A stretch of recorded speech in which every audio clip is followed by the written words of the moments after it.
Helo, wel, Ifan Morgan Jones ydw i. Fi sydd wedi addasu A Was There Once mewn i'r hydlaeth a'r haearn yn Gymraeg. A dwi'n gyffroes iawn i weld y llyfr yn dod allan yn cael ei ddarllen gan plant a pobl ifanc yng Nghymru. Mae'n nofel gyffroes iawn, mae'r stori yn un gyffroes.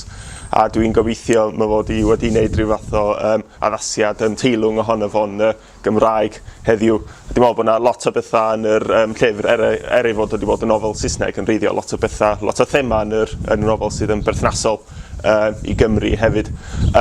Mae am fachgen o'r enw Llyr sydd yn ddewin ac rhyfelwr sy'n ferch o'r enw Don, a sut maen nhw'n dau'n dod at ei gilydd bod yr diwyniaid a'r rhyfelwyr yn ei gysau gilydd, maen nhw'n dod at ei gilydd ac yn cydweithio.